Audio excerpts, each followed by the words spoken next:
RCF. Le plaisir d'avoir Frédéric Ronce en chair et en os de retour. Bonjour Frédéric. Bonjour à tous. Et pour votre retour, vous marquez le coup puisque on va parler révolution, le poing serré, la main levée, révolution. Enfin, le tome 2. Égalité, révolution, donc cet album de Grouazel et Locard publié chez Actes Sud.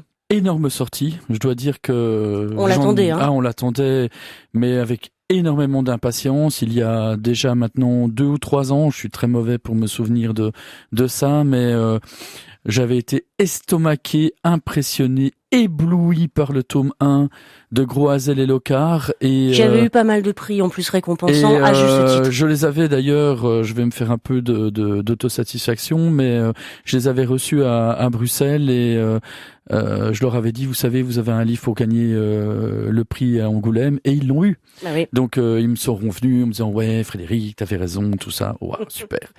Et non seulement c'est mérité, mais c'est vraiment un livre qui avait écrasé complètement l'année de sa parution. Et ben voilà, on est en 2023, c'est le tome 2, après 1789, on est à 1791, le soufflet n'est pas tout à fait retombé, mais il y a quelque chose qui s'est instillé dans la population, c'est cet esprit, ce fameux esprit révolutionnaire.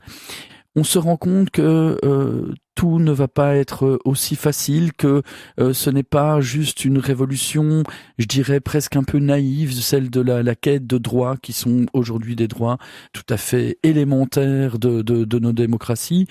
Eh ben, on se rend compte que par certains détails qui n'en sont pas, on parle de la Révolution française quand même, d'un événement qui a changé le monde, mais on voit par exemple quelqu'un qui vient des colonies, une jeune femme mulâtre qui essaye d'expliquer que la révolution c'est aussi libérer les esclaves, et on se rend compte que tous ces gentils révolutionnaires qui ont mis à bas l'aristocratie, ils n'ont pas forcément envie de libérer les esclaves. Tout comme ils n'ont pas forcément pensé non plus la condition des femmes, c'est pareil. Oui, voilà, ce genre de choses. Et ce qui est très intéressant, c'est que c'est jamais fait de façon pédante, c'est jamais fait de façon théorique, pédagogique. Non, on est dans une immersion totale. Pour moi, Révolution est l'équivalent d'un des plus grands livres de Tardy sur la Commune.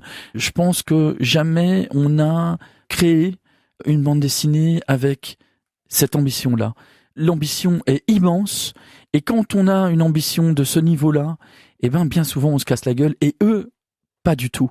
C'est-à-dire qu'il y a une espèce d'effet de focale, où on se concentre sur des toutes petites choses qui nous permettent de comprendre quelque chose de fondamental à l'histoire de la Révolution et de ces années-là. Et en même temps, on a des doubles planches, paysages, qui remettent à leur juste mesure, finalement, ces côtés qui ont l'air peut-être presque infimes par rapport à l'ampleur du paysage. Alors, je ne sais pas si je me fais bien comprendre, mais il faut bien se rendre compte que moi qui lis énormément, Révolution, c'est une semaine de lecture.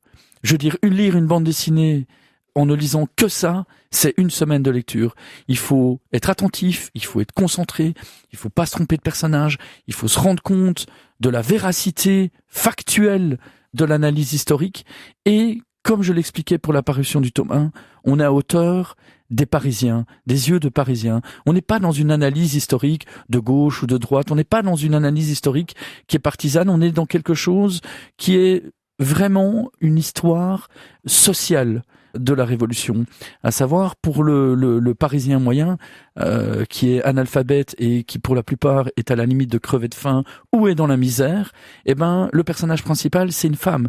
C'est une femme qui apprend à lire, c'est une femme qui petit à petit prend conscience de l'ampleur de ce qui se joue et qui peut avoir de temps en temps une saillie, une réponse, une répartie qui fait prendre la mesure finalement de la différence entre les discussions en haut lieu du côté de Danton, de Marat, de tous ces personnages très très actifs et symboliques de la Révolution, et de la réalité quand on touche le sol.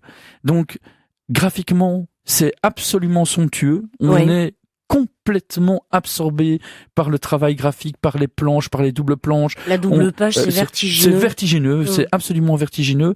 Et ben le récit l'est aussi.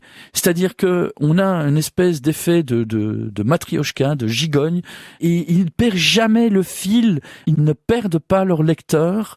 C'est une œuvre majeure de la bande dessinée contemporaine, Révolution. Voilà, Révolution, le tome 2, Égalité, publié chez Actes Sud. Donc on répète le nom des auteurs parce qu'il faut vraiment compter avec eux. Grouazel et Locard. Merci Frédéric.